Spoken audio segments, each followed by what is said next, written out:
by Chasing the Rainbows with your host, Bernice Quisenberry. This week's episode is called Expecting the Unexpected, and it is with Bree and B. Hello. Hi, Bree. We're back. Thank you. Yes, we are. That is right. So anybody listening out there, people write in and ask us, how they can support their loved ones, their children. And one of the things for October Pregnancy and Infant Loss Awareness Month, we are doing a different amount of series where last week we talked about like the taboos, things that people say, where we have to look at their intentions and not hear their words. But this week we're actually going to be talking about things that we did not expect that were going to be like heart-shattering all over again when we return to public, return in front of people, that people asked us who didn't know we lost our babies, or like different questions that we've been asked before, but now it's just different being a baby loss survivor. So we're just going to dive right in.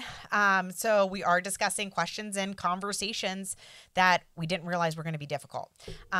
So the one thing was when I returned from leave back to work, some people knew what happened and then other ones didn't because I worked for a pretty large company. So when I returned, people were like, well, how are you doing? How was maternity leave? How's that little bundle of joy of yours? And it was like, ooh, like we lost our baby, and it just was like, and each time I would start crying, and it was like, it was just really hard. Yeah, that's really hard. And I think, of course, depending on how far along you were and things like that, they just automatically assume that 100%. You had the baby and they're home with you. And that's probably hard for you to hear, but it's also equally as shocking to them, I think. Absolutely. And it's almost like when you return to work, you kind of have to have that question ready in your mind with an answer and a response. Yes. So that it's automatically just comes out of your mouth. You have this like scripted response that's going to come out, because otherwise it's going to catch you off. It's going to catch you off guard regardless. But yes, like that way you have a response ready to go. Yeah. Because I feel like if you don't have a response ready to go, it's going to mess with you every time you hear it, and you're probably going to hear it often. Absolutely. And for me, it was like mostly with like clients, not just like colleagues, but I was going out there for client appointments, meetings and things like that. And they said, oh, how was maternity leave? I heard you were off of work, and how's the bundle? And it was like, whoa. And it would take me back because I did not expect it. I didn't hear, I didn't hear from another survivor to be anticipating this. But people aren't tracking your pregnancy like you're tracking. Absolutely not. So they were like, oh, okay, yeah, she was due about now, even though it was 3 months earlier. Yeah. But so it was really, each time was like a sucker punch to the gut. And then all of a sudden I would have that overwhelming feeling again where I honestly like almost, it's like that outer body experience again, all over again. It's just a constant reminder. Yeah. It's like, they're obviously they didn't know, or they wouldn't have said that. Yes, of course.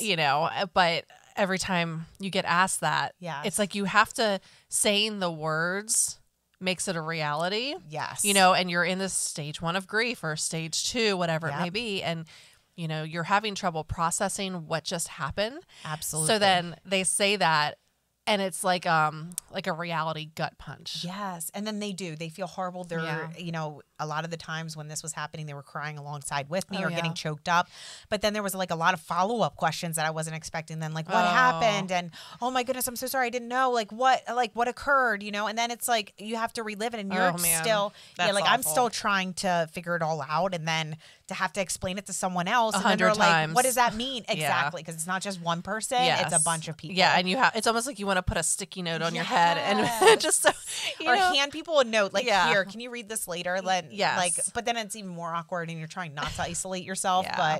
But it's hard to, because not only are you getting the question, but now you're having to tell the story over and over. And again, it's a reality gut punch every time. So no one told me to expect that. So when I returned, I just made the assumption that everybody knew what we went through, and that definitely was not the case. Now realizing. I think that's great advice, to be prepared for that question. Yeah. Because it will happen. Yeah, absolutely. 100%. Yeah. This one. So when I meet new people, of course, you're trying to get to know somebody. I go to networking events. I'm out in public, whatever. They ask you, how many children do you have? And for me, when I meet new people, I do include Brooke in that number. So, right after she passed, I said, I have a son who is 12 years, or at the time he was 10 years old. And I have a daughter who is our guardian angel and is no longer here with us. And she would be, 3 months old at this point, or whatever, age she would be. And honestly, I got a lot of awkward stares, silence, reactions to people. And then they would just change the subject immediately because they didn't know what to say to it. Right. Yeah. Yeah. So let me ask you, so you have another daughter now. Yes. So do you still say I have a 13-year-old, a almost 2-year-old, and I include Brooke. So I put Brooke in the middle. So I say so I say Bryson's 13, I say Brooke would be 2.5 and Faye is 1.5.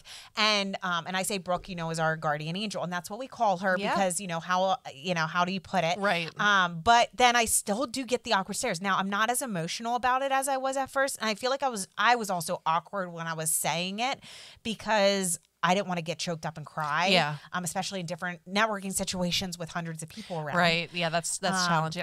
But I wanted to include her. Like, for me, I felt like if I didn't, it was like almost like I was ignoring that I had her. If that makes any sense. Makes total sense. Just in my head. No, it does. I always struggled with this. Yeah. So I don't include Landon and Emma. And I think a lot of it's because we had 4 early miscarriages as well. So then I have this guilt of, well, if I include Emma and Landon, I should be including the other 4. Oh, right. Do you know what I mean? So I always struggled with that. So then that would be 6 babies that we have lost. And that makes it more challenging. But I think a lot of it too is I don't include them in the numbers. And I think I started not doing that because it was triggering to me. Okay. So every time I would, if I did include them, it's just another reminder. And it was hard for me to process those emotions saying it. Like it was challenging. So I didn't include them in the numbers. And I think it was just more for self-protection. Right. And I can see why. I honestly, once you were explaining it, Brie, I was like, oh, that makes complete sense. Yeah. I know. So it's like 2 different points of views here, that for me, it's not that I didn't want to. Right, I definitely want to, but of course, because you talk about them all the time. You share your story. I do. But I think it's just self-preservation. I just didn't want to give another reason to get emotional and, expose ourselves. Expose ourselves. We feel like. Absolutely. Yeah. Yeah. And for me, I was just like, I don't know why. I can't explain it. I was like, this is what I'm doing, and stuck to it. I think it's great. I love it. Oh, I love it. I don't think there's any wrong way. I mean, whether you Right. do or don't, I think it's a personal choice, and I think both both it's are extremely personal. totally fine. Right. And I think it's all about what gets the survivor to be, the most comfortable and trying different things, you can always try different, ways to explain it or whatever and see what works best for you. One, I think there's different ways to, by not including them in the numbers, there's other ways to remember them and honor them and stuff. So one of the ways, music, right? So and actually that segues us into that, right? So music and songs. Yeah. Right? Yeah. There wasn't really, so and this song isn't 100% about infant and baby loss, but the song by Sam Smith, Lay Me Down. Yes. If you listen to the lyrics really speak to the loss and the deep heartache of losing somebody. So some of the lyrics, yes, I do believe that one day I will be there where you are, right there next to you. And it's hard. The days just seem so dark. The moon and the stars are nothing without you. And it goes on just saying, wanting to lay beside them and make sure they're all right. I'll take care of you. I don't want to be here if I can't be with you tonight.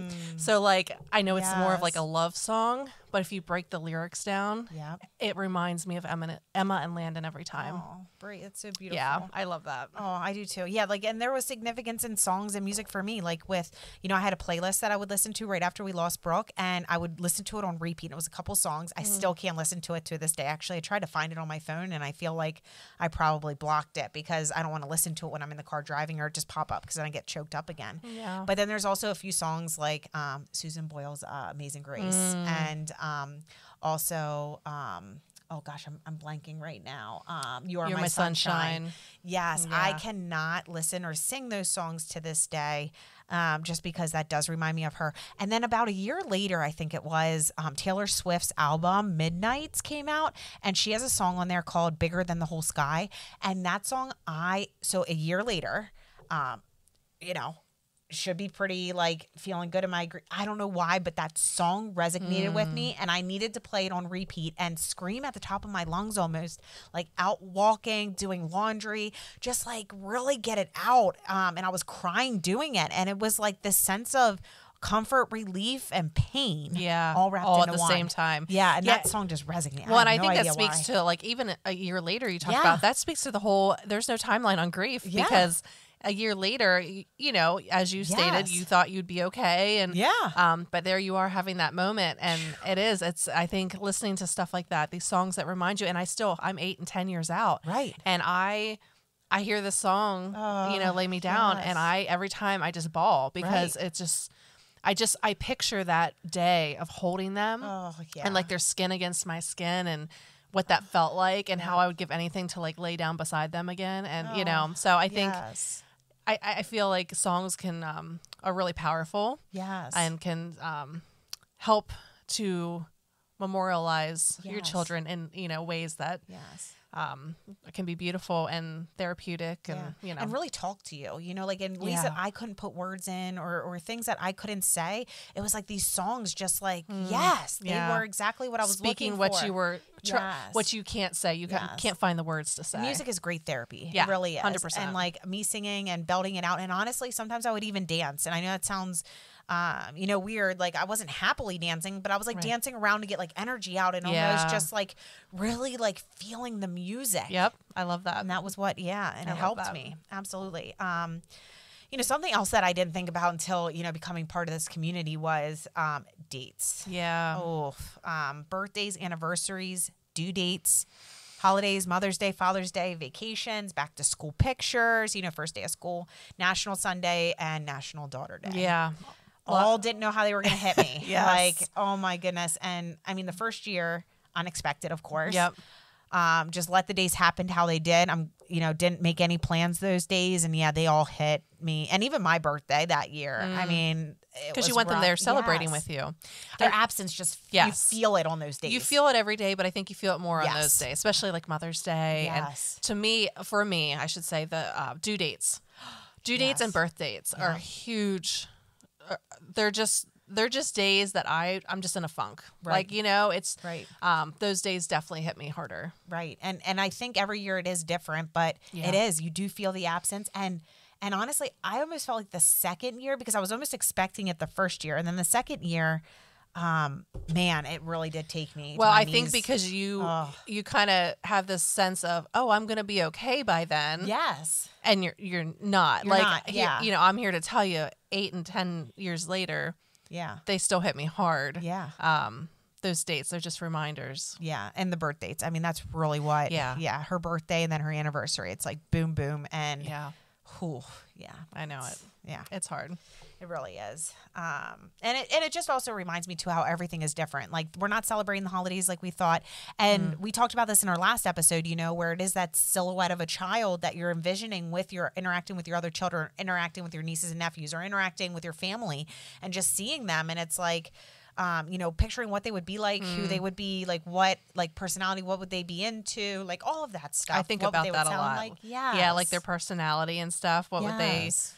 What would not just what they look like, but like Right. how would they act? What would they be into Barbies? Would they be into like, Right. you know, because we have 2 girls, so we don't have a boy, and I always wonder what would a boy version look like of yeah. us, and Yeah. so that's I know. challenging. It is. It really is. So, yeah. So, yeah, it's just like, you know, you get further away from your baby and making those memories with them and having them included, and it's tough. Yeah. Yeah.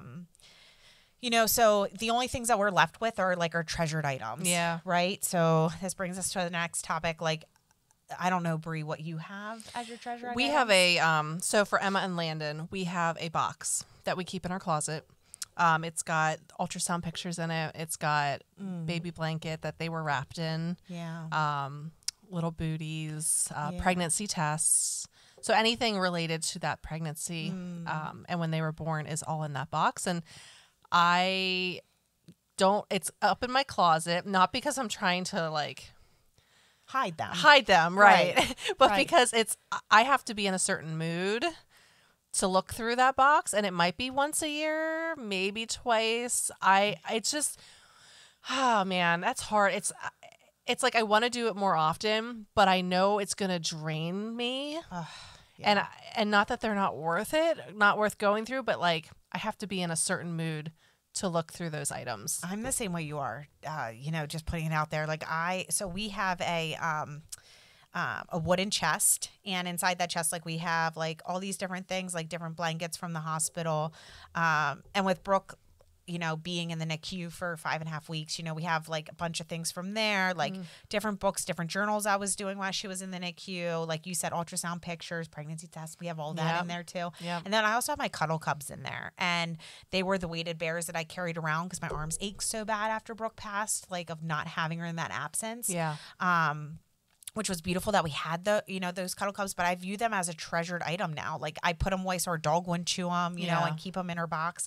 But I'm the same way you are. Like I maybe open the box once, if that twice a year, but it's because I don't, and I haven't seen her pictures that we got taken the day she passed, since we got them back from the hospital, because I cannot bring myself to look at them. However, though, her pictures that I do have on my phone from when she was alive, come up in random, because I have it set to random, which is a positive and a negative thing, because when they pop up and I don't expect it, it's like Hits you boom, like a ton of bricks. right there. Like I was just sharing with Bree before we got on the podcast, I was emotional this morning because it was like it popped up, and then I started having all these overwhelming feelings again. And it was a picture of her where she was like smiling, and it was just, oh my goodness, it just took me right back there, and 2.5 years out, and I don't know how it's going to hit me when it does. And I haven't had a good cry about Brooke for probably a couple weeks, besides like in our daily support groups. Sure. Where like I get choked up when I hear other survivors sharing their stories, because that reminds sympathy, you. Yep. Yes, and compassion, but not directly like it did today. Yeah. It just, I don't know why. Well, and that's random. I mean, that's the random grief that happens still, and it's totally normal. And and like I told you earlier, like I don't feel bad about it. It's just one of those things that it's going to be lifelong. You're going to have these random days. Like with me being so far out from our losses, I still have those days, and something will trigger it, whether it's a picture, or a song, or whatever it may be. And I know. Like when we were listening to "Lay Me Down." Oh my goodness, that just got me. I know. But no, it is. It's just interesting because you don't expect these things, and then when it comes, it's just like boom, and it takes you right back there. It does. And it seems like it was just yesterday. It does. Absolutely. Like the feelings, pictures, it's like you can feel it like well up in your stomach and like come up to your chest. Like it just kind of overtakes your body, and you can smell the smells. You can see everything. You can visualize it all. You can that raw feeling. And I remember taking that picture of her. Like I remembered everything about it. Like it was real again. Like I was right back there in that room having that moment with her. And I remember everything about it. Like it was just happening. Yep. And it's just, it's bizarre to me because like, you don't expect these things. And then when they happen, it's just like gut-wrenching. Yeah. Gut-wrenching is the perfect way to say it. And then this also too, something that gets me really upset is how people react to survivors when they do different things. So we're only left with these sacred items, right? That we've gotten, like the blankets, pictures, those kind of things, if we're lucky, right? Yeah. And we cling tight to them because that's all we have. We do. And they're in safe spaces. And they're very important. Yes. Very important because that is all we have. And like, so when people survivors share on social media, their pictures of their baby that are done in the hospital, I find it beautiful because that is the only thing. And they want to introduce their baby to the world. They want everyone to know that their baby was alive, their baby was born. And they need that support at that time, right? And like, that's what they're searching for. But to see the comments that are made about people sharing those pictures is ridiculous. Yeah. And we touched on this a little bit last week, and how we both shared pictures of our babies after they passed. And it is. It's a way to introduce Yes. your child because they did exist. They Exactly. were your child, and Yes. you want to, and it's a way of grieving too. Yes. And I feel like we need to be respectful Yes. of the decisions that the parents make if that's what they choose to do. 100%. If that's what they need in that moment, and that's important to them, which it was to me. Keep your mouth shut if you don't like it. Like, just keep scrolling. Keep scrolling. I mean, we have to be so respectful, and they're in such a state of hurt. Yes. And the last thing they want to hear is, "Why did you post that?" Or this. Yes. Why? This is so morbid. Oh Why my would you do gosh. this? And honestly, those parents before they did that, they obsessed about it. Trust me, because Oh, I yes. did. Oh, I did And too. I had to make the perfect post because it was Yes. going to be for our perfect baby that we Yes. don't have anymore. And it was like you just wanted to memorialize them in the most perfect way. Yep. And for then someone to get on there Yeah. and say things, it's like, did you have to go out of your way to do that? Right. Was that necessary? kind? Was that? Yeah. Yeah. And I'm sorry that you didn't have to go through this and that you aren't just left with your pictures of your baby, because like that's usually the people, Yeah. and it's like, don't make those I comments. say to my children all the time, I said, if it's not true and it's not kind, you don't say it. Yes. We need to tell adults that too, Yes. because I feel like Yes. we This just is just one of those instances. Yes.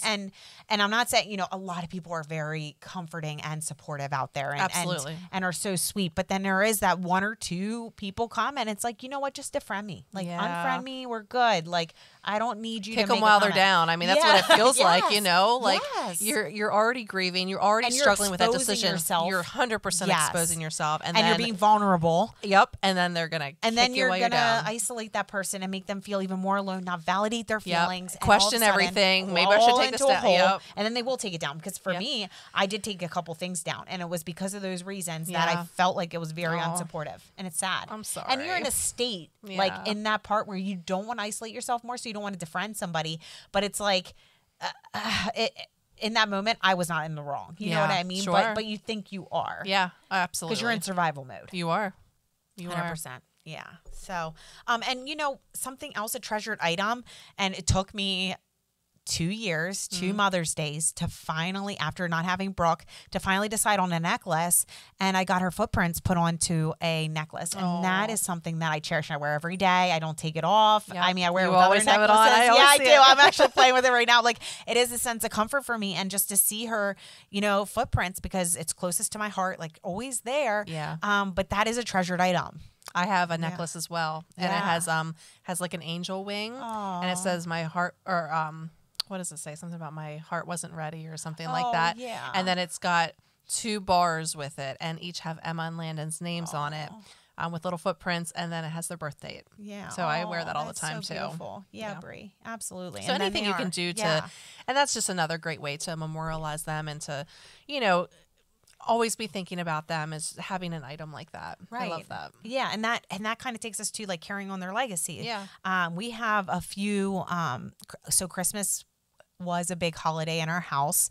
We love Christmas. We set up multiple Christmas trees. Once we lost Brooke, I lost a little bit of my mojo with Yeah. Christmas. Understandable. Yeah. And we'll see what this year brings. Yeah. But people, because of how much we were Christmas enthusiasts up until that point, people got us Christmas ornaments with her name on it and her deets and everything. So we have a bunch of those ornaments, which was nice because it made it decorating our tree a little easier because then we could put her on there. Like, it love was like, that. okay, they came.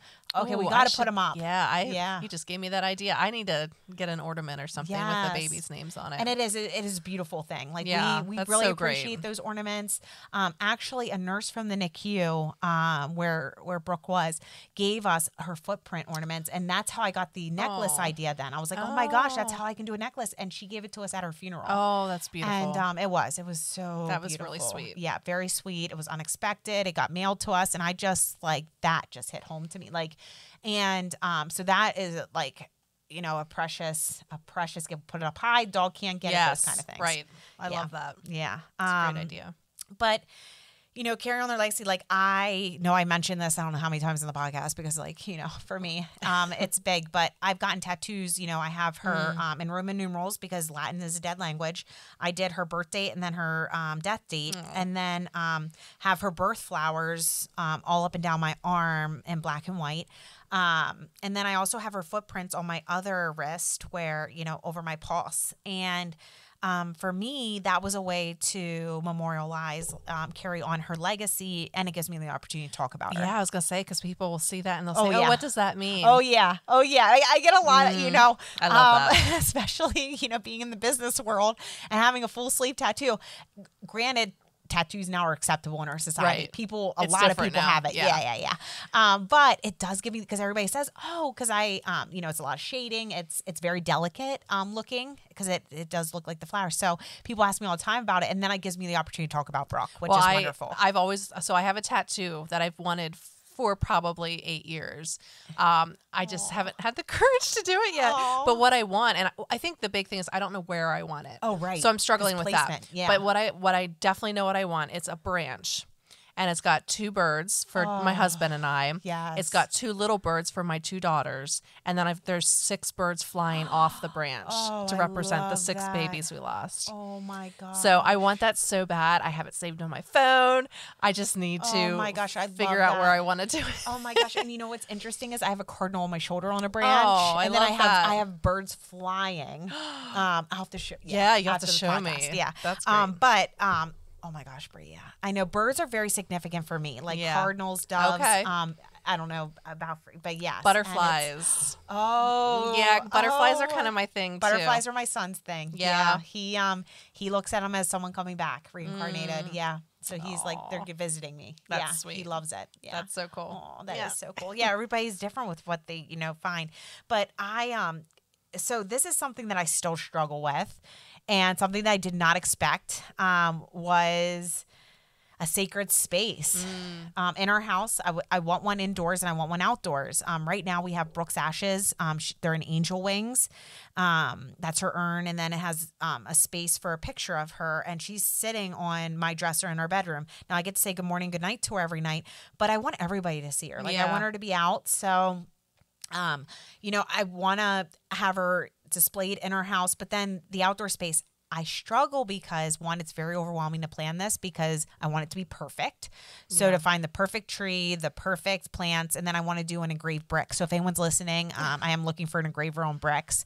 But to try to help our nonprofit with doing this to memorialize our babies, because a brick's a beautiful way. And then like having that out there, but then also indoors, like having a hutch, having her blanket displayed and doing all of it. But then then it just like honestly shocks me. And like I'm stunned, and then it's too overwhelming, and then I just have to leave it, and then I feel guilty for leaving it, and then get mad at myself. Yes, I'm the same way. So I've always wanted something like this too. Yeah. But there's so many options, there's so many ways to do it. I'm a very indecisive person when it comes to stuff like this. Yes, me too. So because we want it to be so perfect, because they were so perfect, and we want to represent them well. Yes. I think that we get overwhelmed at the idea of creating something, a sacred space, Right. and then you just kind of walk away, and then it doesn't happen. No. You know, and I don't want that to not happen. I mean, here I am 10 years out, and I still haven't done anything. Oh, I know. But it's overwhelming to It think really about. is. So I think it's almost like keep it simple. Like it doesn't need to be perfect. And I'm preaching to myself. It doesn't need to be perfect. I'm actually glad you're preaching about this to me. 'cause It's I feel just, like you're talking to me. I'm talking, I'm looking at you, girl. Right. It's just my a goodness. space where you can go sit, a bench or Right. whatever, like a Right. space where you can just sit, take a breath, and just like, you know, just remember them. And it doesn't Yes. have to, they don't care if it's not the perfect tree. Right. That's you creating, that's me creating that, It is. you know, It idea. And it doesn't have to be like that. It just keep it simple, and just, it's a place to just be. Yeah, absolutely. And you're right. And hearing you say that and just reiterating it, talking, I'm like, I'm talking, this- I'm looking at yes, you, Bernice. That's right. That's right. Because I mean, I will sit on this for, pretty much ever. Yeah. I mean, that I know. will be me. Yeah. Because, Well, look at me. Yeah. yeah, 8-10 years we'll out, be, here I'll I am. be right there with you. Yep. And so I feel like, maybe us survivors need to come together and all hold each other accountable to do that, because it is something that I want and I'm yearning for, because I want that space, like you said, to have that time with her. Well, and not only that, but it's a conversation. Like, Yeah. take your children out there and like talk about them. Yeah. Like I could sit out there with my girls and like Emma and Yes. Landon. Like it's just another opportunity Absolutely. to speak their names and to talk Yes. about them. Absolutely. And keep them going, like in my world, right? Yep. Because I want to keep her going Absolutely. in our world for sure. Yeah. Oh my goodness. Yeah. So, oh yeah, we talked a little bit about this, like smells, noises, colors, symbols, cardinals, doves, and spring for me, are triggering and painful, but also beautiful in the same sense, because they remind me of Brooke. The color purple. Yeah. My husband was not a big fan of pink, even though it's my favorite color. So he wanted, Brooke in purple and things like that. So now to this day, like wearing purple on our other daughter is really difficult. Well, for me, and it depends on the day, and how it hits me. And then also being in hospitals and hearing hospital monitors, heart rate monitors going off, just being there in general freaks me out. Yeah, because it just takes you back to that moment in those days. Oh yeah. Yeah. Yeah, and on a TV show too, if I see somebody crashing, and it happens on TV a lot, you can't help it. I can't watch those hospital shows anymore, because it takes me right there. When I hear someone crashing, I just start crying, and it's in movies when you least expect it, and it's like when my guard's down, and then all of a sudden. Yeah. I didn't think about that. Yeah. Yeah, because it really and it's those sounds, like hearing those sounds that are triggering. Yep, very triggering for me. Yeah. So what do you do when that happens? Oh my gosh. Well, one, I just allow myself to cry it out, because that's good. that's what I have to do. And for myself, because if I don't allow myself and I hold it bottled up, it'll come out at a different time, at like a worse time. Yes, yeah. And I don't know when it's going to hit. And then or I'll come out in other ways. Like I'll be angry or frustrated or and then that's terrible too, because it's not healthy for anybody. Absolutely. And it's just a good way for me to get it out. Yeah. No, I think that's smart. And I think in the comfort and then talking of your home, about it. And and with that's my husband. Yeah. Because he understands. He knows exactly when it comes up. Oh, honey, that's good. Yes. He knows what triggers you. Yeah. That's important. Yeah. And that's it's good. but we also too, I'm also the type of person, I don't want it to change what we're doing. So for me, we're watching a movie, it's happening. I want to cry through it. I want to continue to watch the movie, because if he turns it off, then I'm like, no, why'd you do that? Now then I it feel ruins the night. Then you feel guilty that it, and then it's all those other feelings. Nope. Just let me continue to have this. And he knows that. Give me a 5-minute timeout. Yes. Yes. And then I want to continue. Okay. And well, that's good. Yeah. That's good. So I think that's brave, because it's you could let it consume you, and right. But and I think that speaks to the stage of grief where you're at, right, where you can allow yourself to have those moments, but then you can pick yourself off the floor and you can keep going. Right. Absolutely. Well, and I appreciate you saying that a lot, Brie. But yeah. No. Yeah, and I want to mention one other thing too, and I think we skimped over this, and I don't know why.